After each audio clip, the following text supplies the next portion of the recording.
আসসালামু আলাইকুম বন্ধুরা, আজকে আমি রান্না করব। এখানে আমি ডাটা কেটে নিয়েছি আর এখানে আমি আলু কেটে নিয়েছি। এই ডাটা আর এই আলু দিয়ে আমি একটা রেসিপি বানাবো, তাহলে সবাই প্রথম থেকে শেষ পর্যন্ত পুরো ভিডিওটি দেখে নিন। আর এই ডাটা আলু দিয়ে কী দিয়ে রান্না করবো সেটাই দেখাবো। এইখানে নিয়েছি মাছ। এটা কি মাছ আমি জানি না, কিন্তু ইলিশ মাছের মতো দেখতে ইলিশ মাছের মতো, গ্রানও ইলিশ মাছের মতো। আমি এই মাছটা দিয়ে এই ডাটা আলু দিয়ে রান্না করব। আর আমার যে ফ্রিজে রাখা টমেটো আছে সেই টমেটো দিয়ে দিব। আর বন্ধুরা, এই ডাটা তো নিজের ক্ষেতের ডাটা না, কিনা ডাটাটা আমি একটু সিদ্ধ দিয়ে নেব। এটা সিদ্ধ দিয়ে নিলে কি হয়, ডাটার যে একটা তিতা ভাব আছে সেটা কেটে যাবে। এই জন্য আমি একটু সিদ্ধ করে নেব। চলো একটা পাত্র দিয়ে দিচ্ছি, আমি এই ডাটা আলুগুলো একটু বাদ দিয়ে দিলাম। আমি আলুটা সহ দিলাম একসাথে। এই যে বন্ধুরা, আমি একটু বাদ দিয়ে নিলাম। ডাটার কালারটাও কিন্তু চেঞ্জ হয়ে গেছে, সবুজ হয়ে গেছে। এখন আমি জালিতে ঢেলে নেব। এই যে বন্ধুরা, আমি জালিতে ঢেলে নিলাম। চুলায় কড়াই বসিয়ে দিচ্ছি, মাছটা ভেজে নেব, তার জন্য তেল দিয়ে দিলাম। আমার তেলটা গরম হোক, আমি সেই ফাঁকে মাছটা মশলা দিয়ে মাখিয়ে নেব। হলুদ গুঁড়ো দিয়ে দিলাম, মরিচের গুঁড়ো দিয়ে দিলাম, লবণ দিয়ে দিলাম। এখন আমি মাছটা মাখিয়ে নেব। আমার মাছটা মাখানো হয়ে গেল, এদিকে আমার তেলটাও গরম হয়ে গেছে। এখন আমি মাছ দিয়ে দেব। আমার মাছটা ভাজা হয়ে গেল, এখন আমি নামিয়ে নেব।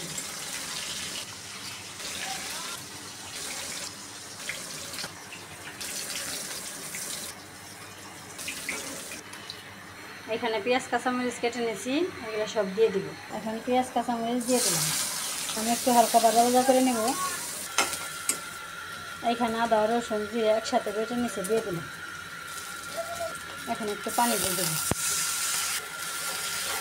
বন্ধুরা, এখন আমি বাকি মশলাগুলো দিয়ে দেবো। আমার পুকুরের লবণ পরিমাণ মতো দিয়ে দিলাম, পরে লাগলে আবার দেব। এখন আমি ভালো করে কষিয়ে নেব।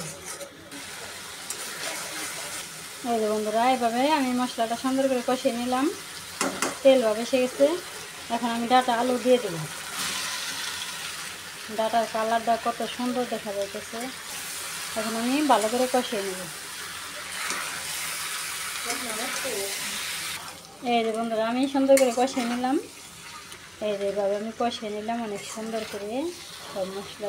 এই যে এখানে আমার ফ্রিজে রাখা টমেটো, এই টমেটোগুলো এখন আমি দিয়ে দেবো। টমেটো দিয়ে দিলাম। এখন আমি টমেটো দিয়ে আর একটু কষিয়ে নেব। এই যে আমি টমেটো দিয়ে আর একটু কষিয়ে নিলাম। এখন আমি পানি দিয়ে দিলাম। বন্ধুরা, আমি এতটুকু পানি দিয়ে দিলাম। এখন বলক আসলে মাছ দিয়ে দেবো। একটু মুখে দিয়ে দেখলাম লবণ কম হয়েছে, আর একটু লবণ দিয়ে দিলাম। এই যে আমার তরকারিটা বলক এসে গেছে। এখন আমি মাছগুলো দিয়ে দেবো। মাছগুলো দেওয়া হয়ে গেল। মাছগুলো একটু ঝোলের সাথে ভিজিয়ে দিলাম। এখন হোক, তারপর দেখাবো। এই যে বন্ধুরা, আমার ডাটা আলুর তরকারি হয়ে গেল। এখন আমি নামিয়ে নেব।